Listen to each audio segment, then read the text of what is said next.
दोस्तों, कैसे हैं आप लोग? प्लीज़ कमेंट करके ज़रूर बताइएगा। आज हम लोग पढ़ेंगे क्लास 12 के चैप्टर नंबर फर्स्ट, जिसका नाम है ठोस अवस्था, इंग्लिश में सॉलिड स्टेट के अंदर हम लोग पढ़ेंगे क्रिस्टलीय ठोसों का वर्गीकरण। एक बार फिर से इसलिए क्योंकि एक बार हम लोग इसका वर्गीकरण पढ़ चुके हैं पार्ट नंबर 2 में। ये आपका पार्ट नंबर 3 है।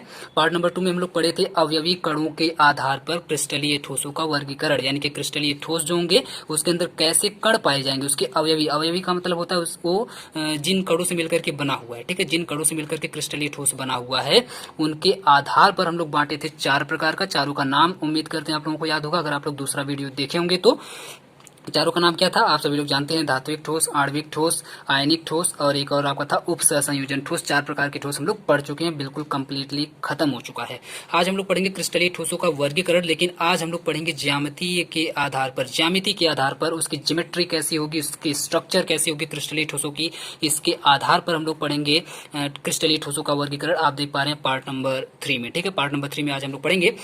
लेकिन अब यहाँ पे देखें तो वहां पर तो 4 प्रकार का था क्रिस्टलीय ठोसों का वर्गीकरण, अवयवी कणों के आधार पर 4 प्रकार का था। चारों का नाम हम आपको बता दिए हैं, लेकिन ज्यामिति के आधार पर याद रखिएगा ज्यादा होता है। ज्यादा में कितना होता है तो 7 प्रकार का होता है। कितने प्रकार का होता है? 7 प्रकार का होता है। रट लीजिए, बिल्कुल याद कर लीजिए बिल्कुल। इसमें से पहला वाला ही आपके कोर्स में है, सिर्फ पहला आपको पढ़ना है, सातों नहीं पढ़ना, लेकिन सातों का नाम तो जान लीजिए क्योंकि आपके बुक में दिया हुआ है, ठीक है। तो पहले का नाम होगा घनीय प्रकार का, ठीक है। क्रिस्टलीय ठोसों का वर्गीकरण हम लोग पढ़ रहे हैं ज्यामिति के आधार पर, तो ज्यामिति में आप जानते हैं घनीय की तरह से उसकी ज्यामिति हो सकती है। नंबर 2 की बात करें तो एक नताक्ष है ना, एक नताक्ष हो सकती है। कैसा होता है एक नताक्ष, अभी हम आपको आगे दिखाएंगे। नाम थोड़े से अजीब है लेकिन घबराइएगा मत बिल्कुल भी, अभी हम सब के सब एकदम बिल्कुल दिखाएंगे किस तरीके के होते हैं एक नताक्ष, त्रिनताक्ष, तीसरा है आपका त्रिनताक्ष, चौथा है आपका विषम लंबाक्ष, पांचवा है आपका द्विसम लंबाक्ष, छठवें का नाम है त्रिसमनताक्ष और सातवें का नाम होगा षटकोणीय। इतने 7 प्रकार की ज्यामिति हो सकती है और इन 7 प्रकार के आधार पर 7 भागों में इसको बांटा गया है। क्रिस्टलीय ठोसों का वर्गीकरण किया गया है किसके आधार पर? तो ज्यामिति के आधार पर किया गया है। 7 प्रकार का, सातों का नाम हम आपको बता दिए। नाम थोड़े से बिल्कुल राक्षस की तरह है, लेकिन आपको घबराना नहीं है, आपको डरना नहीं है। हम आपको दिखाएंगे, बहुत ही अच्छे तरीके से बताएंगे, आपको बिल्कुल अभी याद हो जाएगा, ठीक है। अब देख लेते हैं सबसे पहले क्रिस्टल, क्योंकि आप जानते हैं क्रिस्टल हम लोग बोल रहे हैं तो क्रिस्टल के बारे में हम लोग पढ़ने वाले हैं और क्रिस्टल की ज्यामिति के बारे में पढ़ने वाले हैं। इसका मतलब है क्रिस्टल की अगर ज्यामिति होगी तो आप लोग जानते हैं कोई भी जब ज्योमेट्री बनती है, कोई भी जब स्ट्रक्चर बनती है, कोई भी जब ज्यामिति बनती है तो उसके अंदर कुछ चीजें होती है, जैसे लंबाई हो गया, चौड़ाई हो गया, ऊंचाई हो गया, आयतन हो गया, ढेर सारी चीजें होती हैं। तो अब यहाँ पर इस क्रिस्टल के अंदर कौन कौन सी चीजें होंगी, जो 7 प्रकार की ज्यामिति हम लोग पढ़ने जा रहे हैं, इसके अंदर कौन कौन सी चीजें होंगी उसके बारे में जान लेते हैं थोड़ा सा। तो 4 चीजें इसमें आपको देखना है, 4 चीजें होंगी और पहले का नाम होगा, ध्यान से देखिएगा, पहले का नाम होगा फलक। पहले का नाम होगा फलक। सबसे पहले तो आपको फलक दिखाई देगा, एक स्ट्रक्चर आपको दिखाई दे रही होगी, ध्यान से देखिएगा, ये वाली स्ट्रक्चर आप इमेजिन करिए इस टाइम जहां भी होंगे, किसी एक रूम में होंगे, उम्मीद करते हैं आप किसी रूम में होंगे, रोड पे तो बैठ के पढ़ेंगे नहीं, किसी रूम में ही होंगे। तो रूम की जितनी दीवारें हैं, रूम की जितनी भी दीवारें हैं उसके साथ साथ जो छत है और उसके साथ साथ जो फ्लोर है जिसपे आप लोग बैठे हुए हैं, ठीक है, जो फ्लोर है, तो फ्लोर हो गया, ये ऊपर का छत हो गया और ये चारों तरफ की दीवारें हो गई जिस भी रूम में आप लोग होंगे। तो ये जितनी भी दीवारें हैं, छत है, फ्लोर है, इन्हीं को बोला जाता है फलक। क्लियर है? इन्हीं को बोला जाता है फलक। तो कहीं पर भी आपको फलक पढ़ने के लिए मिल जाए, तुरंत इमेजिन कर लीजिए कि किसी भी रूम की छत और फ्लोर, इसके साथ साथ जितनी भी चारों दीवारें होंगी उन्हीं को कहा जाता है फलक। क्लियर है? तो फलक आप लोग समझ गए होंगे, फलक किसको बोलेंगे। दूसरी बात, फलक द्विविमीय ज्यामिति होती है, याद रखिएगा, किसी भी घनीय स्ट्रक्चर में या किसी भी स्ट्रक्चर में हमेशा द्विविमीय ज्यामिति होती है फलक। अब आप बोलेंगे सर द्विविमीय कैसे है, क्योंकि आप जानते हैं कोई भी दीवार अगर होगी तो कुछ इस तरीके से होगी, इसी तरीके से बनेगी, बहुत होगा ऐसे बनेगी, रेक्टेंगल की तरह से बनेगी, जिस भी तरीके से बनेगी आप देख पा रहे हैं सिर्फ द्विविमीय है। इसमें एक आपका यहाँ से एक्स एक्सिस और ये आपका वाई एक्सिस, इसमें आप देख पा रहे हैं एक एक्स एक्सिस, ये आपका वाई एक्सिस। यानी कि इसको अगर आपको बढ़ाने के लिए बोला जाए तो या तो आप लेफ्ट और राइट बढ़ा सकते हैं या तो आप ऊपर और नीचे इसको बढ़ा सकते हैं, बड़ा करने के लिए या छोटा करने के लिए कहा जाए तो। सेम कॉन्सेप्ट इसमें भी। तो इसका मतलब ये हुआ कि फलक हमेशा द्विविमीय ज्यामिति होती है जिनसे मिल करके पूरा एक त्रिविमीय ज्यामिति बनती है। टोटल 6 फलक इसमें आप देखेंगे होगा, 4 दीवारें होंगी, एक फ्लोर होगा 5 और एक आपका छत होगा 6। तो आप देखेंगे यहाँ पर 6 दीवारें मिलकर के, 6 फलक मिलकर के एक त्रिविमीय घनीय तरह की ज्यामिति को बनाती हैं। ठीक है। रूप की बात करें, नंबर 2 पे आपको रूप पढ़ना है। तो रूप का मतलब है कि सभी फलक के निश्चित क्रम में व्यवस्थित हो जाने की बात। आप देख पा रहे हैं इसमें, अगर इसकी छत को अलग कर दिया जाए, चारों दीवारों को अलग कर दिया जाए और यहाँ पे जो नीचे जो फ्लोर है इसको अलग कर दिया जाए, तो क्या कोई ज्यामिति बनेगी? कोई ज्यामिति नहीं बनेगी। पता नहीं चलेगा कि कैसा है, घनी है कि कैसा है, घनाभ है, क्या है, कुछ नहीं पता चलेगा। लेकिन जब आप इसको अरेंज करके एकदम बिल्कुल जोड़ दिए हैं, चारों तरफ से दीवारों को जोड़ दिए हैं, ऊपर से एक छत लगा दिए हैं, नीचे से एक फ्लोर लगा दिए हैं, है ना, तो आपको एकदम बिल्कुल दिख रहा है कि हाँ यह घनीय तरह की ज्यामिति बन रही है। तो जब सभी फलक को आपस में मिला दिया जाता है, एक निश्चित क्रम में मिला दिया जाता है, तो पूरा एक ज्यामिति बन जाती है। और जिस रूप की ज्यामिति बनती है उसी पूरे रूप को ही रूप कहा जाता है। ठीक है, उसी पूरी स्ट्रक्चर को ही रूप कहा जाता है, याद रखिएगा। किनारा की अगर बात करें हम लोग, तो किनारे में जहां पर दो फलक मिलते हैं, जहां दो फलक मिलते हैं उसे किनारा कहा जाता है। दो फलक कहाँ मिलेंगे? आप देखेंगे यहाँ पर, आप अपने रूम में देखिएगा, रूम में जितने भी ऐसे लाइन लाइन होता है ना, जहाँ पर जाकर के आपका छत मिल रहा है और बगल वाली दीवार मिल रही है, यहाँ पर छत मिल रहा है और बगल वाली दीवार मिल रही है, तो ये भी आपका किनारा हो गया, ये भी आपका किनारा हो गया, ये भी आपका किनारा। मतलब जितनी भी इसमें लाइनें दिख रही हैं सभी लाइनों को ही किनारा कहा जाता है, या फिर इंग्लिश में कोर कहा जाता है। आपको कहीं कहीं कोर लिखा हुआ मिलेगा तो बिल्कुल घबराइएगा मत, कोर का मतलब होता है किनारा, है ना। तो इसी को आप कोर बोल सकते हैं या फिर किनारा बोल सकते हैं। ऑलराइट, अब नंबर 4 पर आए तो अंतराफलकीय कोण। अंतराफलकीय कोण किसको कहते हैं? तो बिल्कुल नाम से, अंतरा का मतलब होता है बीच में, अंतरा का मतलब होता है बीच में। अंतर या अंतरा लिखा हो तो समझ जाइए उस दो, किन्हीं दो के बीच के रिलेशन की बात हो रही है, तो अंतरा का मतलब एक तरह समझ जाइए बीच में। उसके साथ साथ फलकीय लिखा हुआ है, मतलब फलक के किसके बीच में? तो फलकों के बीच में। और कोण लिखा है मतलब कोण की बात हो रही है, यानी कि दो फलकों के बीच में जो कोण बनेगा उसे बोला जाएगा अंतराफलकीय कोण। दो फलकों के बीच में बने हुए कोण को ही अंतराफलकीय कोण कहा जाता है। क्लियर है? जैसे आप देख पा रहे हैं, एक ये वाला फलक होगा आपका, ये बगल वाली दीवार होगी, और बगल वाली दीवार से आप देख पा रहे हैं यहाँ पे नीचे छत, ठीक है। इसके बीच में आप देख पा रहे हैं यहाँ पे बन रहा है अल्फा कोण बन रहा है। फिर आप देख पा रहे हैं कि इस वाली जो पीछे वाली दीवार होगी, इस जो पीछे वाली दीवार है ये वाली, बिल्कुल ये पीछे वाली, और ये जो सामने वाली है आपकी ये वाली, है ना, ये बगल वाली, इन दोनों के बीच में जब कोण बनेगा तो उसको बोला जाएगा गामा बोल सकते हैं आप, है ना, गामा। और ये आपका नीचे वाले में अगर बनेगा, नीचे वाले फलक में, ये बगल वाले में और इस वाले में, तो आप बोल सकते हैं इसको बीटा। ठीक है, तो यहाँ पर आप कभी भी देखेंगे तो तीन तरह के कोण बनेंगे, अल्फा, बीटा और गामा। क्योंकि त्रिविमीय ज्यामिति, तो आप लोग अपने रूम में बैठ करके इमेजिन करिएगा, सभी फलकों को मिलाइएगा, आप देखेंगे ऊपर से नीचे यहाँ पर एक बनेगा, इस वाले फलक से इस वाले फलक में 2 बार बनेगा, ठीक है। फिर इसमें और इसमें मिलाकर के तीन कोण बनेंगे, और तीनों का नाम हम लोग यहाँ पे अल्फा, गामा और बीटा रखने जा रहे हैं। ठीक है, अल्फा, बीटा, गामा यहाँ पे रखने जा रहे हैं, तो अंतराफलकीय कोण इसे बोलते हैं। तो अभी तक जो भी चीज़ें हम लोग पढ़े हैं, फलक पढ़ लिए हैं, रूप पढ़ लिए हैं, किनारा पढ़ लिए हैं, अंतराफलकीय कोण पढ़ लिए हैं, यहाँ से बिल्कुल क्वेश्चन नहीं आएगा। ये सिर्फ आपकी नॉलेज के लिए था, लेकिन ये भी मत समझिएगा बिल्कुल नहीं आएगा। ये सारी चीज़ें आप जब अभी न्यूमेरिकल लगाएंगे, जो कि आपके एग्जाम में आता है, वहाँ पर काम देगा। आप अभी जो आगे की जो थियरीज पढ़ने वाले हैं उसमें बिल्कुल काम देगा, वो सारी चीज़ें भी आती हैं। लेकिन डायरेक्ट अगर आप बोलें तो वो चीज़ नहीं पूछी जाती, जो भी चीज़ें अभी तक हम लोग पढ़े हैं। अब आते हैं एक मोस्ट इंपॉर्टेंट चीज़ पढ़ते हैं, जिसका नाम है क्रिस्टल जालक। क्रिस्टल जालक हम लोग किसी कहेंगे एक टर्म है, ये आपसे एग्जाम में पूछा गया है, और 2 बार देखिए यहाँ पे लिखे भी हैं। 2014 और 2015 में लगातार पूछा गया है, और ये और भी बहुत सारे ईयर्स में पूछा गया। आप लोग जाकर के अपने प्रीवियस ईयर पेपर को, 10 साल का प्रीवियस ईयर पेपर लेकर के आज से देखिएगा, बहुत साल में पूछा हुआ है। यहाँ पे 2 बार सिर्फ लिखे हुए हैं, ठीक है, आप लोग जाकर के चेक कर लीजिएगा। अब देखते हैं क्रिस्टल जालक कहते किसे हैं। तो कई इकाइयों की त्रिविम में बार बार जब पुनरावृत्ति होती है तो उसे क्रिस्टल जालक कहा जाता है। क्रिस्टल जालक की एक इकाई या मूल भाग उसका एकक कोशिका या मूल कोशिका कहलाता है। ठीक है, मूल कोशिका भी उसको कहते हैं। पहली बात तो नाम याद रख लीजिए कि इसके 2-3 नाम है। एक तो क्रिस्टल जालक इसका नाम है, दूसरा एकक कोशिका इसी का नाम है, तीसरा मूल कोशिका भी इसी को कहते हैं, और एक और इसका नाम होता है एकक सेल। आप कहीं कहीं पर देखेंगे बुक वगैरह में तो एकक सेल ही लिखा रहता है, तो एकक सेल भी लिखा हो तो इसी की बात हो रही है, याद रखिएगा। तो जब कोई भी क्रिस्टल बनता है तो छोटे छोटे एकक कोशिका या एकक सेल से मिलाकर के बनता है, जो कि इस तरह से डब्बे की तरह से होती है। जो स्ट्रक्चर अभी हम आपको दिखाए हैं, इस डब्बे की तरह से स्ट्रक्चर होती है। डब्बे के ऊपर डब्बा चारों तरफ से रखते हुए चले जाते हैं और बड़ा सा एक क्रिस्टल बनकर के तैयार हो जाता है। उसी पूरे क्रिस्टल को ही कहा जाता है जालक, क्योंकि पूरा जाल बन गया है तो उसी पूरे जालक को कहा जाता है क्रिस्टल जालक। और उसकी जो बिल्कुल उसका जो एक सेल होता है जिससे मिलकर के बना, जैसे एक डब्बा, उस एक डब्बा का नाम होता है एकक कोशिका या मूल कोशिका या एकक सेल। ठीक है, और पूरे जाल को मिलाकर के बोला जाता है क्रिस्टल जालक। नहीं समझ में आया तो आप लोग ऐसे समझिए, जैसे आप लोग मच्छरदानी लगाते होंगे, मच्छरदानी का नाम सुने होंगे, जानते होंगे, सभी लोग यूज भी करते होंगे मच्छर से बचने के लिए, रात में यूज करते हैं। मच्छरदानी का अगर आप एक छेद देखें, है ना, एक छेद ढेर सारे छेद से ऐसे मिल करके बिल्कुल जुड़ करके ऐसे बिल्कुल बना होता है, ढेर सारे छोटे छोटे छेद से मिल करके, तो एक छेद की अगर बात करें तो पूरे एक छेद का नाम होता है एकक कोशिका या मूल कोशिका, या फिर उसी को एकक सेल बोलते हैं, क्योंकि एक छेद से मिल करके, अभी एक छेद की हम लोग बात कर रहे हैं। अब इसी तरीके के ढेर सारे एक एक एक एक एक, एक छेद हों, है ना, ढेर सारे एक एक एक छेद होंगे, आप देखते होंगे ढेर सारे लाखों करोड़ों छेद होते हैं एक मच्छरदानी के अंदर, तो वो सभी के सभी छेद मिल करके बिल्कुल एक बड़ी सी मच्छरदानी कहिए या फिर बड़ा सा जाल बनाते हैं। जाल भी आप लोग देखे होंगे, मछली मारने वाला, मछली पकड़ने वाला, उसमें भी आप देखते होंगे कि ढेर सारे छेद होते हैं, छोटे छोटे छेद मिल करके तब जाके पूरे जाल का निर्माण करते हैं, पूरे जाल को बनाते हैं। तो एक छेद को बोला जाता है एकक कोशिका या मूल कोशिका या फिर एकक सेल बोला जाता है, जबकि आप देखेंगे पूरे जाल को या फिर पूरी मच्छरदानी को बोला जाता है क्रिस्टल जालक। ठीक है, जब पूरी मच्छरदानी की बात करेंगे तो इसको बोलेंगे क्रिस्टल जालक। उम्मीद करते हैं इस एग्जाम्पल से आपके माइंड में क्रिस्टल जालक क्या होता है, एकक कोशिका क्या होती है, क्लियर हो गया होगा।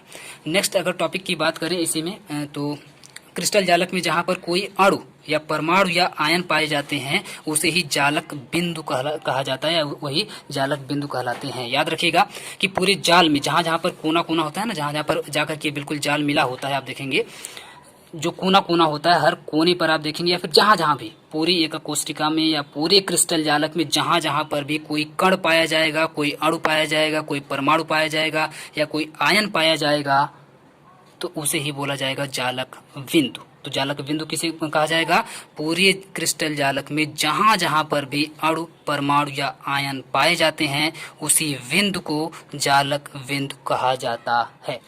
और जालक बिंदुओं पर ही क्रिस्टल की इकाइयां पाई जाती हैं। तो तीनों कॉन्सेप्ट एक बार फिर से सुन लीजिए बिल्कुल आराम से, कि पूरे जाल में जो एक जो एकक कोशिका होगी जिससे मिल करके बार बार जिसकी पुनरावृत्ति होने की वजह से पूरा एक बड़ा सा क्रिस्टल जालक बनता है, जैसे जिसको हम आपको अच्छे तरीके से समझा चुके हैं। और उस पूरे क्रिस्टल जालक के अंदर जहां जहां पर भी अणु परमाणु या आयन पाए जाएंगे उसको जालक बिंदु बोला जाएगा। और जालक बिंदुओं पर ही आप देखेंगे क्रिस्टल की इकाइयां पाई जाती हैं। तो ये तीनों चारों टर्म बिल्कुल याद रखिएगा। इसमें से किसी भी टर्म से, किसी भी वर्ड से आपसे पूछा जा सकता है क्वेश्चन 1 नंबर में। ठीक है, कि ये क्या होता है, जालक बिंदु क्या होता है, एकक कोशिका क्या होती है, क्रिस्टल जालक क्या होता है, क्रिस्टल की इकाई क्या होती है, इस तरीके से करके 1 नंबर में आपसे क्वेश्चन पूछा जा सकता है। नेक्स्ट अगर टॉपिक की बात करें हम लोग इसमें, तो क्रिस्टल जालक के प्रकार की हम लोग बात करेंगे। क्रिस्टल जालक के प्रकार कितने प्रकार के होते हैं। अभी तक हम लोग देख रहे थे क्रिस्टलीय ठोस कितने के वर्गीकरण ज्यामिति के आधार पर 7 प्रकार के हम लोग देखे हैं। उसमें से अब हम लोग पढ़े क्रिस्टल जालक। तो क्रिस्टल जालक क्या होता है आप लोग अच्छे तरीके से समझ चुके हैं। क्रिस्टल जालक के अंदर अगर हम लोग देखें तो क्रिस्टल जालक के प्रकार, कितने प्रकार के क्रिस्टल जालक हो सकते हैं, यहाँ से क्वेश्चन उठता है।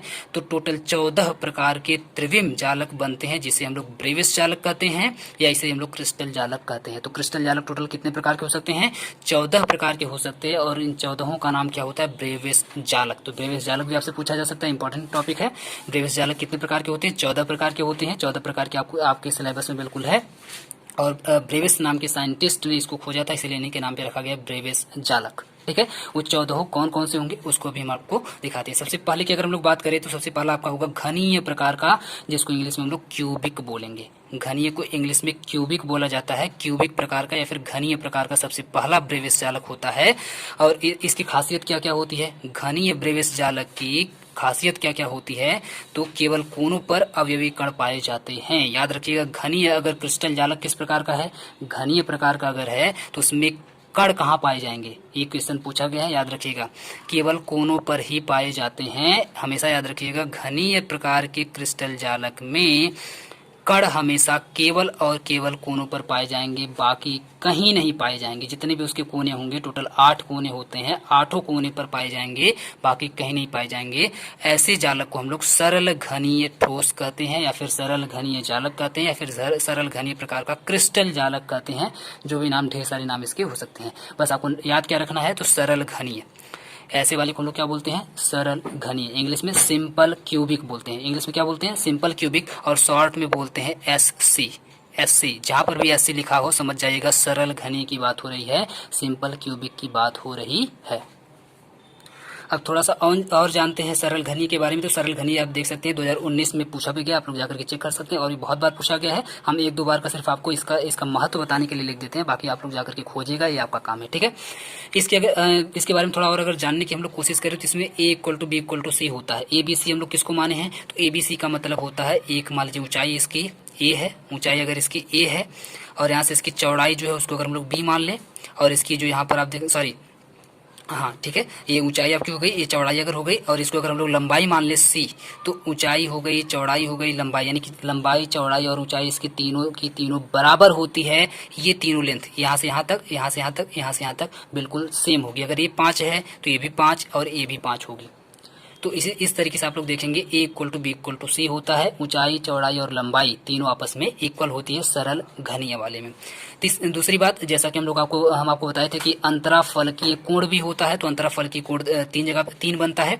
एक आप देखेंगे इन दोनों के बीच में बनता है, एक इन दोनों के बीच में बनता है, एक इन दोनों के बीच में बनता है। तो 3 तरह का बनता है, अल्फा, बीटा और गामा। तीनों का नाम हम लोग रखे थे अल्फा, बीटा और गामा। तो तीनों की तीनों आप देखेंगे 90 डिग्री पर होते हैं। यहाँ से यहाँ भी 90, यहाँ से यहाँ भी 90 और यहाँ से यहाँ भी 90 होता है। यानी कि अल्फा हो, बीटा हो, गामा हो, कोई भी हो, ये तीनों ही 90 डिग्री के होते हैं। कैसे होते हैं, 90 डिग्री के होते हैं।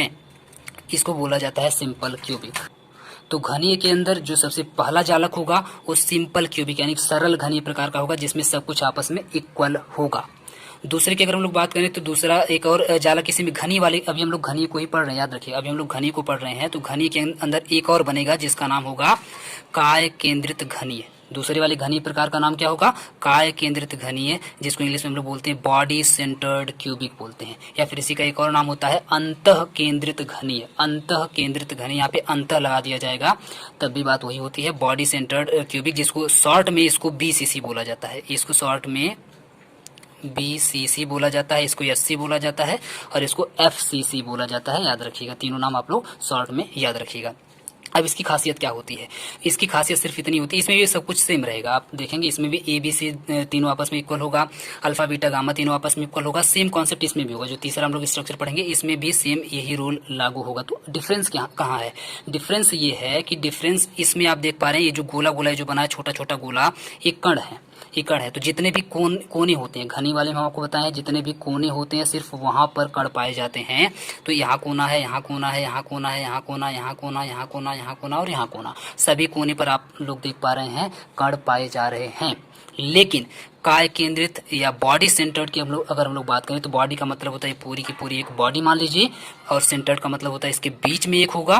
तो इसको बोलेंगे बॉडी सेंटर्ड क्यूबिक, यानी कोने पर तो होगा ही होगा। आप देख पा रहे हैं सभी कोने पर एक एक गोले हैं, एक एक कण हैं, लेकिन एक और है जो कि बिल्कुल बीचों बीच है ना, बीचों बीच है। नीचे से भी उतनी ही लंबाई, दाएं बाएं से उतनी लंबाई और ऊपर से भी उतनी ही समान दूरी पर स्थित है। तो एक बीच में गोला होता है जब, तो उसको बोलते हैं काय केंद्रित घनी या बॉडी सेंटर्ड क्यूबिक। गोला का मतलब यहाँ पे परमाणु समझिएगा, आयन समझिएगा या फिर कोई कण समझिएगा, ठीक है। नेक्स्ट अगर तीसरे वाले की अगर हम लोग बात करें, तीसरे वाले में क्या डिफरेंस है, बाकी सब कुछ तो बिल्कुल सेम रहेगा। यहाँ पर भी कोने पर तो पाए ही जाएंगे, कोने के साथ साथ फलक के बीच में भी पाए जाएंगे। जितनी भी दीवारें होंगी, आप अपने रूम को इमेजिन करिएगा, आपके रूम में, आपके कमरे में जितनी भी दीवारें होंगी, सभी दीवारों के बिल्कुल बीचों बीच, देखिए नीचे से लेकर के ऊपर तक, दाएं से बाएं, आगे पीछे, चारों तरफ आप देखेंगे जितनी भी दीवारें होंगी, सभी दीवारों के बिल्कुल बीचों बीच में भी एक एक कण पाए जाते हैं। इसे बोलते हैं फलक केंद्रित घनी। नाम से ही क्लियर है, फलक केंद्रित का मतलब है फलक के बीचों बीच, फलक के केंद्र में, और बॉडी का मतलब पूरी बॉडी के केंद्र में एक होगा। फलक केंद्रित का मतलब होगा सभी फलक के केंद्र में एक होगा। तो नाम से भी आप लोग चाहें तो याद आराम से रख सकते हैं, ठीक है। तो तीनों बहुत इंपॉर्टेंट है, यही तीनों आपके सिलेबस में अच्छे तरीके से समझ लीजिएगा। सिंपल क्यूबिक में सिर्फ कोने पर पाए जाते हैं, बॉडी सेंटर्ड में BCC में कोने के साथ साथ एक बीच में भी पाया जाता है, केंद्र में पाया जाता है। फलक केंद्रित में कोने के साथ साथ फलकों के केंद्र में भी पाए जाते हैं, कौन, कण पाए जाते हैं। क्लियर है। इसकी प्रॉपर्टी की बात करें तो ABC आपस में इक्वल, अल्फा, बीटा, गामा आपस में इक्वल और 90 डिग्री के। क्लियर है। अब आते हैं नेक्स्ट पर आने से पहले इसके एग्जांपल्स के हम लोग बात कर लें। इसमें एग्जांपल कौन कौन से होंगे, इस प्रकार के घनीय प्रकार के कौन कौन से एग्जांपल होंगे, तो आप देखेंगे NaCl जो कि सबसे ज्यादा पूछा जाने वाला एग्जांपल है। NaCl, KCl, Ag, Au, copper, हीरा, सब देख पा रहे हैं आप। चांदी, सोना, तांबा, हीरा, मतलब जितनी भी मूल्यवान चीजें हैं सब के सब इसमें घनीय प्रकार में आ जाते हैं, ठीक है। इस तरीके से NaCl हो गया, KCl हो गया, सारी चीजें इसमें आ जाती हैं। जो दूसरे प्रकार के हम लोग क्रिस्टल की ज्यामिति पढ़े थे उसका नाम था द्विसमलंबाच। जो दूसरे प्रकार के हम लोग क्रिस्टल की ज्यामिति पढ़े थे अभी उसका नाम था द्विसमलंबाच। अब द्विसमलंबाच में कौन कौन से ब्रेविस जालक होंगे तो याद रखिएगा दो सिर्फ होंगे। कौन कौन से? या तो सरल घनीय वाला होगा या तो काय केंद्रित यानी कि बीसीसी वाला होगा। एफसीसी वाला नहीं होता है। एफसीसी वाला इसमें नहीं होता है, सिर्फ सरल घनीय होगा या फिर काय केंद्रित यानी कि बॉडी सेंटर्ड होगा। इसकी कौन कौन सी प्रॉपर्टी होगी तो इसमें आप लोग देखेंगे सरल घनीय और बॉडी सेंटर्ड तो होगा, लेकिन इसमें ए और बी आपस में तो इक्वल होंगे, यानी कि कोई दो लेंथ, ए वाली लेंथ को अगर ए मान लें हम लोग और इस वाली लेंथ को अगर हम लोग बी मान लें तो ए मान लेते हैं ए और बी आपस में इक्वल होंगी, यानी 5 सेंटीमीटर अगर इसकी लंबाई तो 5 सेंटीमीटर इसकी भी होगी। लेकिन जो तीसरी वाली होगी यानी जो ऊंचाई होगी वो इक्वल नहीं होगी। आप देख पा रहे हैं सी वाली जो ऊंचाई होगी या सी वाली जो कोई एक लेंथ होगी वो इक्वल नहीं होगी। तो दो लेंथ आपस में इक्वल तो होती हैं, दो लंबाइयां आपस में इक्वल तो होती हैं, लेकिन तीसरी लंबाई आपस में इक्वल नहीं होती है। इसीलिए इसका नाम ही क्लियर है। द्वि का मतलब दो, सम का मतलब बराबर, लंबाच का मतलब लंबाई। तो नाम से बिल्कुल क्लियर हो गया कि दो लंबाई आपस में इक्वल होगी, तीसरी वाली इक्वल नहीं होगी। एंगल की बात करें तो आप देखेंगे अल्फा बीटा गामा तीनों आपस में इक्वल भी होंगे और 90 डिग्री के बराबर भी होंगे, यानी कि जैसा घनीय में था वैसा सेम द्विसमलंबाच में भी होगा। ठीक है, ये तो बिल्कुल सेम है, लेकिन इसमें थोड़ा सा डिफरेंस आ जाता है, याद रखिएगा। दो प्रकार के होते हैं सरल घनी। सरल घनी कौन से होते हैं आप लोगों को याद हो गया होगा, जिसमें कण सिर्फ और सिर्फ कोने पर पाए जाएं। इसके साथ साथ एक बॉडी सेंटर्ड होगा। बॉडी सेंटर्ड का मतलब क्या है? बीसीसी का मतलब क्या है? कोने के साथ साथ एक केंद्र में भी पाया जाए कण, तो उसको बोलेंगे बॉडी सेंटर्ड। तो ये आते हैं। इसके एग्जांपल की हम लोग बात करें तो TiO2 है ना, TiO2 और SnO2 जो है इसके एग्जांपल हैं। ठीक है, ये दोनों याद रखिएगा। तीसरी ज्यामिति का नाम था विषम लंबाच। याद रखिएगा ये सारी चीजें जो हम पढ़ा रहे हैं एग्जाम में बिल्कुल नहीं आएगा, यहाँ से एग्जाम में नहीं आता, जहाँ पे आएगा वहाँ पे हम बता रहे हैं। ठीक है, यहाँ से इस तरह से डायरेक्ट आपके एग्जाम में नहीं आता, सिर्फ आपके एग्जाम में सरल घनीय से आएगा, जो कि हम ऊपर आपको सबसे पहला वाला जो पढ़ाए वहीं से एग्जाम में आएगा। बाकी सब आपके नॉलेज के लिए है, ये यहाँ से एग्जाम में नहीं आता, ये आपके सिलेबस में उस तरह से नहीं है, बस केवल पढ़ने के लिए रखा गया, यहाँ से एग्जाम में नहीं आता है। तो विषम लंबाच की अगर हम लोग बात करें तो इंग्लिश में इसको बोलते हैं आर्थोरोम्बिक बोलते हैं। इसमें अगर आप लोग देखेंगे तो इसमें 4 तरह के ब्रेविस जालक पाए जाते हैं। कितने प्रकार के? 4 प्रकार के पाए जाते हैं। 3 तो आप लोग जान चुके हैं, सरल होगा, दूसरे का नाम बॉडी सेंटर्ड होगा, तीसरे का नाम आप देखेंगे फेस सेंटर्ड होगा, जिसको इंग्लिश में फेस सेंटर्ड बोलते हैं, हिंदी में फलक केंद्रित बोलते हैं, और चौथे को बोलते हैं एंड सेंटर्ड बोलते हैं इंग्लिश में, और हिंदी में अंत्य केंद्रित। याद रखिएगा, इसको अंतः केंद्रित बोलते हैं जबकि इसको अंत्य केंद्रित बोलते हैं। तो नाम में थोड़ा सा डिफरेंस है, याद रखिएगा। ठीक है, अब चारों की अगर हम लोग बात करें तो सरल वाले में आप लोग जानते हैं कि इस कण जो होंगे वो सिर्फ और सिर्फ कोने पर पाए जाएंगे। काय केंद्रित में एक बीच में भी पाया जाता है कोने के साथ साथ। फलक केंद्रित में सभी कोनों के साथ साथ फलकों के केंद्र में भी कण पाए जाते हैं। और अंत्य केंद्रित में आप देखेंगे सभी कोनों पर तो पाए ही जाते हैं, एक सबसे ऊपर पाया जाएगा, है ना, एक सबसे ऊपर यानी कि टॉप पर पाया जाएगा, और एक सबसे नीचे वाले फलक के बीच में पाया जाएगा। तो सिर्फ 2 जगह पर पाए जाते हैं, एक तो आपका ऊपर वाले में, है ना, ऊपर वाले में, और एक आपका नीचे वाले में। ऐसा नहीं है, आमने सामने किसी भी 2 फलक में पाए जाएं तो उसको बोला जाएगा अंत्य केंद्रित। चाहे तो आप यहाँ और यहाँ रख दो, चाहे तो आप सामने वाले में और पीछे वाले में रख दो, कहीं पर भी आमने सामने 2 फलकों के बीच में सिर्फ अगर जब कण पाए जाते हैं तो ऐसे वाले को बोला जाता है अंत्य केंद्रित। नाम से क्लियर है, अंत्य का मतलब होता है एंड, एंड का मतलब होता है आखिरी में। तो आप देख पा रहे हैं इसके अंत में और इसके अंत में, तो नाम से क्लियर है कि 2 कण और पाए जाएंगे, एक सबसे ऊपर एक सबसे नीचे। ठीक है, तो इस तरीके वाले को बोला जाएगा अंत्य केंद्रित। ठीक है, इसका नाम होगा विषम लंबाच। इसके अगर प्रॉपर्टी की हम लोग बात करें तो इसमें ए बी और सी तीनों ही इक्वल नहीं होते हैं, यानी कि यहाँ से ना ही ए वाली लंबाई, ना ही ये वाली लंबाई और ना ही ये वाली लंबाई, तीनों इक्वल नहीं होती है। अगर ये मान लीजिए 5 है तो ये आपकी 4 होगी, ये आपकी 3 होगी, मतलब बिल्कुल सब अलग अलग होगी, कोई भी इक्वल आपस में नहीं होगी, पहली बात। लेकिन एक चीज बिल्कुल इक्वल होगी, अल्फा बीटा और गामा 90 डिग्री का ही होगा। सभी लंबाइयां तो आपस में इक्वल नहीं होगी, लेकिन अल्फा बीटा और गामा तीनों आपस में इक्वल होगा, और कितने का होगा? 90 डिग्री का होगा। ठीक है, तो अभी तक आप 3 जो पढ़े हैं तीनों में आप लोग देख रहे हैं कि अल्फा बीटा गामा तो इक्वल है, लेकिन पहले वाले में ए बी से भी इक्वल था, दूसरे वाले में सिर्फ 2 इक्वल था। लेकिन इसमें इसके देखिए नाम से क्लियर, विषम का मतलब होता है कोई भी इक्वल नहीं होगा, ऑड जिसको बोलते हैं। विषम सब के सब अलग अलग, कोई समान ना हो। विषम का मतलब होता है कोई समान ना हो। लंबाच का मतलब आप लोग जानते हैं लंबाई, तो कोई भी लंबाई समान नहीं होगी। तो नाम से क्लियर है, कोई भी लंबाई समान नहीं होगी। ठीक है, इसके अगर एग्जांपल की बात करें तो BaSO4 यानी कि बेरियम सल्फेट और T2SO4 यानी कि पोटेशियम सल्फेट, 2 इसके एग्जांपल हैं। दोनों एग्जांपल याद रखिएगा, पूछे जाते हैं। जो चौथे प्रकार के हम लोग ज्यामिति पढ़े थे उसका नाम था एक नताच। चौथे वाले का नाम क्या था, एक नताक्ष ज्यामिति का उसका नाम था। इसमें सिर्फ दो पाए जाते हैं, एक आपका सरल वाला पाया जाता है और एक सबसे लास्ट वाली ज्यामिति ये वाली पाई जाती है जिसका नाम है अंत केंद्रित। तो दो प्रकार के इसके ब्रेवियस जालक होते हैं, या तो सरल वाले प्रकार का होगा या तो अंत केंद्रित होगा, याद रखिएगा, जिसको इंग्लिश में बोलते हैं एंड सेंटर्ड बोलते हैं। दोनों की खासियत क्या होती है आप लोग समझ चुके हैं। इसकी अगर लंबाई चौड़ाई की बात करें तो कोई भी लंबाई इसकी बराबर नहीं होती, याद रखिए, कोई भी लंबाई इसकी बराबर नहीं होती है। और अगर एंगल की बात करें तो सिर्फ अल्फा और गामा, सिर्फ अल्फा और गामा आप देखेंगे दो 90 डिग्री के होते हैं, जबकि एक 90 डिग्री का नहीं होता है। तो नाम से क्लियर है, एक का मतलब एक, ना का मतलब नहीं, और अक्ष का मतलब यहाँ पे हो जाएगा नताक्ष है तो नताक्ष का मतलब अक्ष हो जाएगा, ठीक है। तो एक अक्ष बराबर नहीं होगा, तो एक अक्ष आप देख पा रहे हैं इसमें 90 डिग्री का नहीं है, बाकी दो अक्ष आप देख पा रहे हैं इसमें 90 डिग्री का है। तो नाम से ही आप क्लियर रख सकते हैं, याद रख सकते हैं। और तीनों ही लंबाई आपस में बराबर नहीं होगी विषम लंबाक्ष की तरह। इसके एग्जाम्पल की अगर हम लोग बात करें तो CaSO4 इंटू 2S2 जिसको आप जिप्सम बोलते हैं, ये भी इसके अंदर आएगा। सोडियम सल्फेट आएगा या Na2SO4 इंटू 10S2, ये भी आपका इसी के अंदर एग्जाम्पल आएगा। तो ये दोनों ही एग्जाम्पल एक नताक्ष के हैं। अब अगर पांचवी ज्यामिति की बात करें, जो हम लोग पांचवी वाली देखे थे, तो पांचवी वाली का नाम होता है त्रिनताक्ष, इंग्लिश में ट्राइक्लिनिक। इसका नाम था मोनोक्लिनिक, इसका नाम है ट्राइक्लिनिक, ठीक है, ट्राइक्लिनिक इंग्लिश में बोलते हैं। इसमें सिर्फ और सिर्फ एक ही तरह का ब्रेवियस जालक पाया जाता है, वो आपका है सरल वाला, ठीक है। टोटल 14 प्रकार के होते हैं, आप लोग देखेंगे सब मिला दिया जाएगा तो 14 हो जाएगा। किसी में एक पाया जाता है, किसी में दो पाया जाता है, किसी में चारों पाए जाते हैं, किसी में तीन पाया जाता है, इस तरीके से करके सभी में पाए जाते हैं। सभी वाले को अगर आप लोग जोड़ेंगे टोटल मिलाकर के 14 हो जाएगा। तो इसमें सिर्फ एक ही पाया जाता है, त्रिनताक्ष में सिर्फ एक ही पाया जाता है, सरल वाले प्रकार का पाया जाता है। इसमें अगर आप लोग देखेंगे तो त्रिनताक्ष नाम से क्लियर है, त्रि का मतलब तीन, ना का मतलब नहीं होगा और अक्ष का मतलब अक्ष, यानी कि तीनों अक्ष बराबर नहीं होगा। तो ABC तो बराबर नहीं ही होगा विषम लंबाक्ष की तरह से, और तीनों ही एंगल आप देखेंगे आपस में ना ही आपस में बराबर होंगे और ना ही 90 डिग्री के होंगे, ना ही आपस में बराबर होंगे और ना ही 90 डिग्री के होंगे। तो त्रिनताक्ष नाम से ही आप लोग शायद क्लियर रख सकते हैं। इसके साथ साथ एग्जाम्पल की बात करें तो CuSO4 इंटू 5S2O और K2Cr2O7 पोटेशियम डाइक्रोमेट जिसका नाम होता है, ये भी आपका इसी के अंदर एग्जाम्पल में आता है। हालांकि यहाँ से क्वेश्चंस नहीं आएंगे, बिल्कुल घबराइएगा मत, बस एक बार आप लोग पढ़ लीजिए।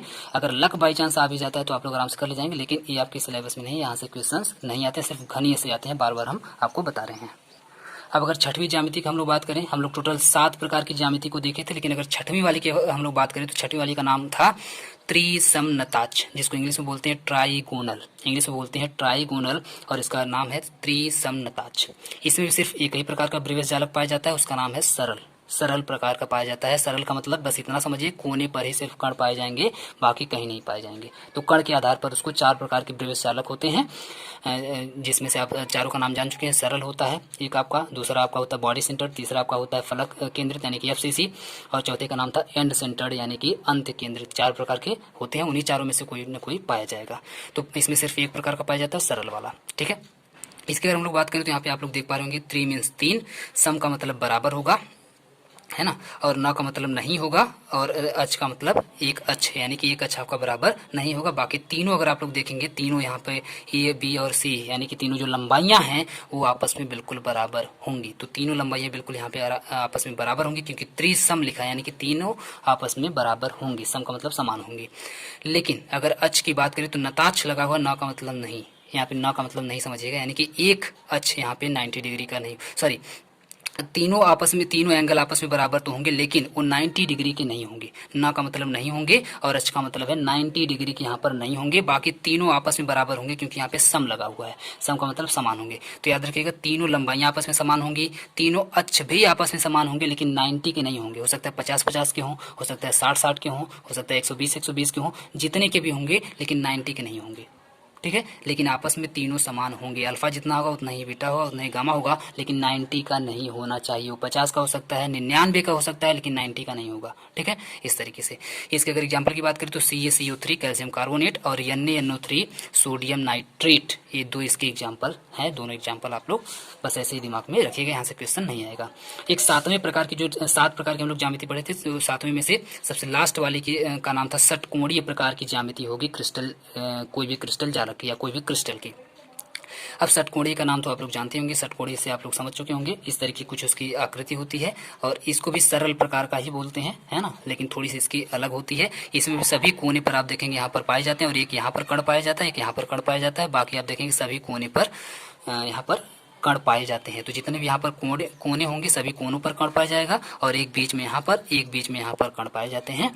तो ये होता है षटकोणीय प्रकार की ज्यामिति। ठीक है, इसमें अगर हम लोग देखें तो ए और बी तो आपस में इक्वल होते हैं, यानी कि कोई दो साइड आपस में इक्वल तो होती है, लेकिन एक जो तीसरी साइड होती है, मान लीजिए ये कोई जो तीन लंबाई होगी कौन कौन सी होगी, एक बिंदु को अगर लें, मान लीजिए इस बिंदु को अगर हम लोग लेते हैं तो एक लंबाई ये होगी, एक लंबाई ये होगी और एक लंबाई ये वाली होगी। तो आप लोग देख पा रहे हैं कि ये दोनों लंबाई तो आपस में इक्वल है, लेकिन ए वाली लंबाई ज़्यादा है, यानी कि इक्वल नहीं है। तो कोई दो ए और बी आपस में कोई दो लंबाई आपस में इक्वल होगी, लेकिन कोई तीसरी लंबाई इक्वल नहीं होगी। ठीक है, एंगल की अगर हम लोग बात करें तो आप लोग देख पा रहे हैं कि यहाँ पर इसके बीच में और इसके बीच में 90 तो बनेगा, यानी कि दो के बीच में 90 तो बनेगा, लेकिन तीसरे वाले के बीच में 120 डिग्री का बनेगा, जो कि ये जो लंबा वाला साइड है ना। तो इसके बीच में आप देखेंगे 120 डिग्री का एंगल बनता है, बाकी 90 डिग्री का एंगल बनता है। ठीक है, तो ये आप लोग याद रखिएगा, षटकोणीय में इस तरीके का होता है। इसके एग्जाम्पल की अगर हम लोग बात करें तो ग्रेफाइट बहुत बढ़िया एग्जाम्पल है, जो कि आप इसको याद रखिएगा, हो सकता है पूछे। ग्रेफाइट बहुत बढ़िया एग्जाम्पल है। ग्रेफाइट हो गया, जिंक हो गया, कैडमियम हो गया, मैग्नीशियम हो गया, जिंक ऑक्साइड हो गया, आप देखेंगे जेडीएनएस जिंक सल्फाइड हो गया, ये सब के सब इसके एग्जाम्पल होते हैं षटकोणीय वाले के। ठीक है, तो हम लोग 14 प्रकार के ब्रेविस जालक पढ़ चुके हैं, क्रिस्टल जालक पढ़ चुके हैं। अब आते हैं इसके अंदर अवयवी कणों की गणना करते हैं।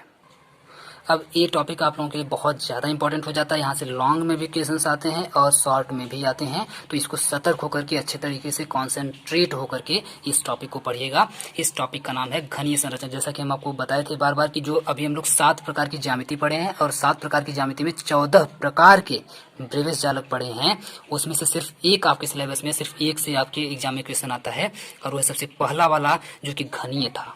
आपको याद होगा, जो कि घनी वाला भी हम लोग पहला वाला पढ़े हैं, सिर्फ वहीं से आपके एग्जाम में क्वेश्चन आएगा। बोर्ड की बात कर रहे हैं। ठीक है, तो इसमें अगर हम लोग बात करें तो घनीय संरचना में हमको बस ये काउंट करना है कि उनमें अवयवी कणों की गणना करना है, यानी कि कितने अवयवी कण होते हैं। अभी तक तो हम आपको बताए थे कि घनीय वाले में सिर्फ जो कोने होते हैं सभी कोनों पर अवयवी कण पाए जाते हैं, लेकिन घनी वाले में 3 प्रकार के ब्रेविस जालक थे। पहला था आपका सरल घनीय था, दूसरा आपका बॉडी सेंटर्ड था, बीसीसी था, और तीसरा आपका फेस सेंटर्ड था, यानी कि एफसीसी था। हिंदी की बात करें तो एक आपका काय केंद्रित था या अंतः केंद्रित था, और दूसरे वाले का नाम फलक केंद्रित था। ठीक है, तो 3 प्रकार के यहाँ पे ब्रेविस जालक थे। इसमें से तीनों में आप देखेंगे कि कितने कितने कण होते हैं। उसको अगर काउंट करने के लिए कहा जाए तो आप देखेंगे उतने नहीं होंगे जितने अभी आप सोच रहे थे। क्या सोच रहे थे और कितने होंगे, ये अभी हम आपको बताने की कोशिश करते हैं। जैसे ये आपका है पहला वाला, है ना, पहला वाला सरल घनीय में 3 प्रकार के होते हैं। पहले वाले की अगर हम लोग बात करें तो सरल घनीय था, जिसको हम शॉर्ट में SC बताए थे, SC। तो सरल घनी वाली की अगर हम लोग बात करें तो सरल घनी में हम आपको बताए थे सिर्फ कोने पर पाए जाएंगे। कहाँ पाए जाएंगे, कोने पर। अब अगर हम आपसे पूछें इसमें टोटल कितने कण हैं, तो आप लोग फटाफट काउंट करके बता देंगे सर 8 हैं, क्योंकि 1 2 3 4 5 6 7 8 टोटल देखने में 8 कण दिखाई दे रहे हैं, लेकिन 8 होते नहीं है, 8 होते नहीं है। एक बात याद रखिएगा, एक कोने पर, क्योंकि आप देखेंगे ये सिर्फ एक कोशिका की बात हो रही है। अभी आप चाहें तो ऐसा ही एक डब्बा बगल में सटा के रख सकते हैं, ऐसा ही एक डब्बा इसके ऊपर रख सकते हैं, ऐसा ही एक डब्बा यहाँ पे बगल में सटा करके फिर से रख सकते हैं, ऐसा ही आप ऐसे ऊपर रख सकते हैं, ऐसा ही आप पीछे इसके रख सकते हैं। तो जब चारों तरफ से इस डब्बे को पूरा एकदम रख दिया जाएगा सटा करके, तो आप सोचिए यहाँ पर जो कोने पर जो कण है, क्या सभी डब्बों में बंट नहीं जाएगा? सिर्फ एक कोने पर रखा गया है ना, तो सभी डब्बों में बट जाएगा, और सभी डब्बों में बटने की वजह से आप देखेंगे कि ये जो होगा बिल्कुल बट जाएगा, सभी में बट जाएगा। मतलब कितना होगा, एक घनीय जालक में, सिर्फ एक जालक की बात करें तो एक जालक में आप देखेंगे सिर्फ 1/8 होता है। यानी कि एक कोने पर जो अभी आपको यहाँ पर देखने के लिए एक पूरा दिखाई दे रहा है, वो पूरा एक ना होकर के सिर्फ एक का 1/8 होता है। 1/8 भाग ही इस पूरे जालक में है, बाकी नहीं है। तो एक कोने पर 1/8, और टोटल कितने कोने हैं, 8 कोने हैं। तो 8 से अगर हम लोग इसमें मल्टीप्लाई कर दें तो 8 से 8 कट जाएगा, और कितना बचेगा, 1। यानी कुल परमाणुओं की संख्या बराबर अवयवी कण में कोनों की संख्या, अवयवी कणों की कोनों में संख्या। तो कोने कितने हैं, 8 कोने हैं, यानी कि 8 कोनों में 8 कण होंगे, तो 8 लिख देंगे, गुणे में 1/8, यानी कि प्रत्येक कण का कितना भाग होता है, 1/8 होता है। तो अगर इसको आप काट देंगे तो सिर्फ 1 आएगा, यानी कि जो भी आपको 8 दिखाई दे रहा था वो 8 ना होकर के कितना है, सिर्फ और सिर्फ 1 कण है। तो अगर आपसे पूछा जाए कि सरल घनीय में कुल कितने कण होते हैं, तो 8 नहीं होते हैं, कितने होते हैं, सिर्फ और सिर्फ 1 कण होता है।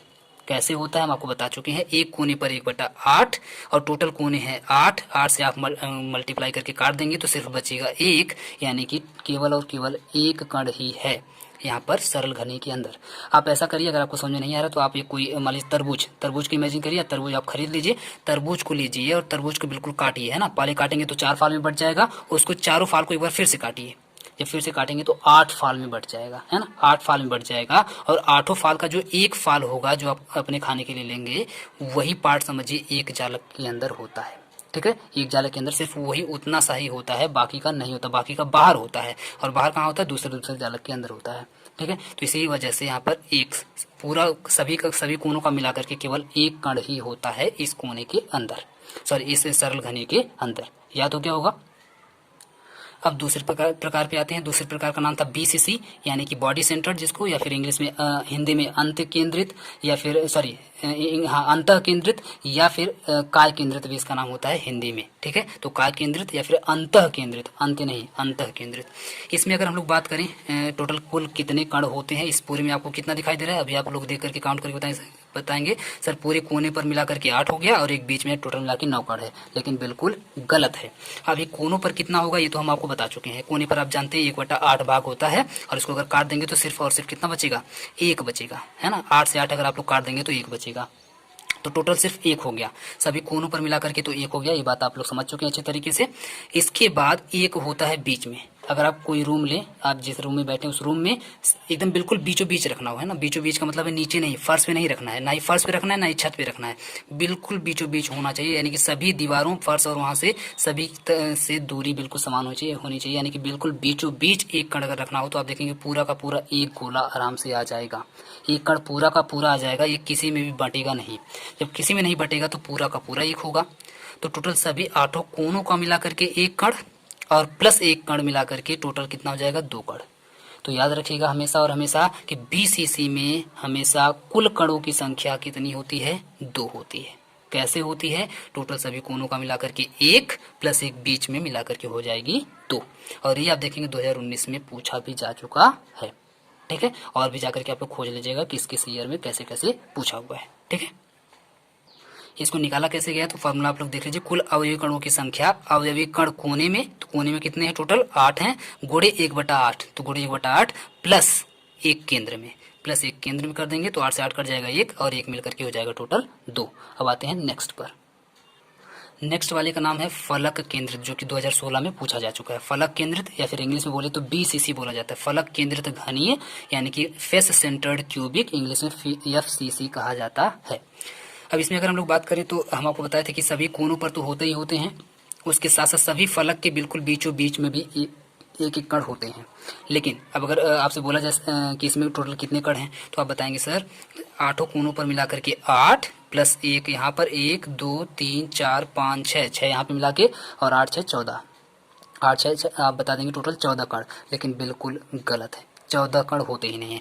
तो आप बताएंगे, अब सही से कैसे बताएंगे? सभी 8 कोनों पर मिलाकर के टोटल कितना होगा? 1 होगा, प्लस में यहाँ पर जो FCC, यानी कि आपको अगर बिल्कुल एक दीवार के ऊपर अगर कुछ रखना है ना, दीवार के बिल्कुल बीचों बीच अगर आपको कुछ रखना हो, मान लीजिए दीवार है, ये मान लीजिए दीवार है, और इस दीवार पे अगर आपको एक कण रखना हो तो आप ऐसे ही रखेंगे, ये गोला अगर आपको रखना हो तो आप ऐसे ही रखेंगे। तो आप देख पा रहे हैं आधा आधा आधा बिल्कुल बढ़ जा रहा है, यानी कि आधा तो दूसरे वाले में चला जाएगा, दूसरे रूम में, और आधा आपका इस रूम में आ जाएगा, आधा इधर वाले रूम में, आधा इधर वाले रूम में चला जाएगा। तो आप देख पा रहे हैं यानी कि एक कण का सिर्फ कितना भाग एक रूम में होगा? आधा भाग होगा, 1/2 भाग होगा। तो ये जो भी आपको भी यहाँ पर दिख रहा है, यानी कि फलक के केंद्र में जो दिख रहा है वो पूरा ना होकर के कितना है? सिर्फ आधा है। कितना है? आधा है। तो फलक पर कुल कणों की संख्या गुणे 1/2 कर देंगे, कोनों पर कुल कणों की संख्या गुणे 1/8 कर देंगे। वही बात देख लीजिए, तो 8 गुणे 1/8 प्लस फलक के केंद्र में कितने कण हैं? टोटल 6। टोटल कितने थे? 6 थे, आप लोग काउंट कर लीजिएगा, गुणे में 1/2 कर देंगे, क्योंकि एक जगह पर सिर्फ 1/2 है, यानी कि आधा ही कण है। तो यहाँ से कट करके फिर से आ जाएगा 1, और यहाँ से अगर आप लोग काटेंगे 2 3 6 3 हो जाएगा, तो 3 और 1 मिलाकर के टोटल कितना हो जाएगा? 1 + 3 मिलाकर के 4, यानी कि FCC में टोटल कितने कण होते हैं? 4 कण होते हैं। कितने कण होते हैं? 4 कण होते हैं। जो भी आपको 14 देखने के लिए लग रहा था देखने में, वो 14 ना होकर के सिर्फ कितने हैं? 4 हैं, याद रखिएगा। ये क्वेश्चन आपसे पूछा जा चुका है 2016 में। अब आते हैं एक लास्ट की हम लोग बात कर लेते हैं। हालांकि सरल घनी में घनी में अगर देखा जाए तो सिर्फ 3 ही होते हैं, 3 प्रकार के, लेकिन चौथे वाले को भी हम आपको बता देते हैं इसमें कितने कण होते हैं। वैसे यहाँ से क्वेश्चन आपके एग्जाम में नहीं आएगा, ये आपके कोर्स में नहीं है, सिर्फ पढ़ने के लिए है, बाकी एग्जाम के लिए नहीं है, एग्जाम में नहीं आता है, जिसका नाम है अंत केंद्रित या फिर एंड सेंटर्ड, जिसका नाम होता है एंड सेंटर्ड या फिर अंत केंद्रित। इसमें क्या होता है, तो इसमें आप लोग ध्यान से देखिएगा, 8 कोने पर तो होता ही होता है, और इसके साथ साथ एक यहाँ पर होता है और एक यहाँ पर होता है, ऊपर और नीचे होता है कण। तो 8 कोने की बात तो आप लोग समझ चुके हैं कि 1/8 भाग होता है सिर्फ, यानी कि 8 गुणे 1/8 कर देंगे तो टोटल 1 आ जाएगा, कट करके 1 आ जाएगा। यहाँ की अगर हम लोग बात करें तो यहाँ पर 1/2 नहीं होता है, याद रखिएगा 1/2 नहीं होता है, यहाँ पर 1/4 भाग होता है सिर्फ, यहाँ पर सिर्फ और सिर्फ 1/4 भाग होता है। तो 1/4 भाग यहाँ पे होगा, 1/4 भाग यहाँ पे होगा। तो यहाँ और यहाँ मिलाकर के टोटल कितने कण हैं, आमने सामने कितने, आमने सामने के फलक में कण टोटल 2 हैं, कितने हैं 2 हैं, और गुणे में 1 का कितना भाग है 1/4, तो 1/4 से गुणा कर देंगे। आप लोग अगर काटेंगे तो 2 दूना 4 हो जाएगा, यानी 1/2। तो 1 सही 1/2 भाग, यानी कि 1 और आधा, जिसको आप 1.5 बोलेंगे। तो इसमें टोटल कणों की संख्या कितनी है 1.5, कितनी है 1.5, ठीक है, या फिर 1.5 बोल लीजिए, या फिर 1 सही 1/2 बोल लीजिए, या फिर 1 और आधा बोल लीजिए। तो इतने कण होते हैं अंत केंद्रित में। तो इतना आप लोग बस याद रखिएगा। आपके एग्जाम में कितना है, सिर्फ फलक केंद्रित तक है, इसको भी हम आपको एक्स्ट्रा में बता दिए हैं। तो आज का ये बहुत इंपॉर्टेंट वीडियो आपका यहीं पे कंप्लीट होता है, यहीं पे खत्म होता है। बाकी का हम लोग पढ़ेंगे पार्ट नंबर 4 में, और पार्ट नंबर 4 में आपका आने वाला है न्यूमेरिकल भी हम लोग पढ़ेंगे। उसके साथ साथ आप देखेंगे परमाणु त्रिज्या कितनी होगी, कोर की लंबाई कितनी होगी, मतलब न्यूमेरिकल वाली चीजें हम लोग ज्यादा पढ़ेंगे नेक्स्ट पार्ट में, ठीक है। तो जो भी न्यूमेरिकल्स आपके एग्जाम में आते हैं आप लोग देखेंगे, वहां से फंसेंगे, जो हम लोग कल नेक्स्ट पार्ट में पढ़ेंगे पार्ट नंबर 4 में। तो ये आपका पार्ट नंबर 3 यहीं पर कंप्लीट होता है। उम्मीद करते हैं आपको सारी चीजें, हालांकि वीडियो थोड़ा लंबा था और काफी ढेर सारे टॉपिक्स हम लोग कवर कर लिए इसमें, तो आप लोग रुक करके पढ़िएगा, आधा वीडियो करके पढ़िएगा, थोड़ा सेगमेंट करके पढ़िएगा, तो आपको बिल्कुल समझ में आता चला जाएगा। हालांकि चैप्टर बहुत ही कॉम्प्लेक्स, बहुत ही जटिल होता है, बहुत ही हार्ड होता है, लेकिन फिर भी हम आपको बहुत ही सरल करके समझाने की कोशिश किए हैं। आप लोग थोड़ी सी अपनी तरफ से कोशिश करेंगे तो आराम से समझ जाएंगे, कॉन्सेंट्रेट होकर के अगर आप लोग पढ़ेंगे तो, ठीक है। तो अगर आपको वीडियो पसंद आया है, अच्छा लगा, तो प्लीज अपने सभी क्लासमेट्स में, अपने सभी दोस्तों में आप लोग शेयर करिए फटाफट बिल्कुल एकदम, और एक अच्छा सा कमेंट कर दीजिए। पूरा वीडियो देखने के लिए बहुत बहुत धन्यवाद।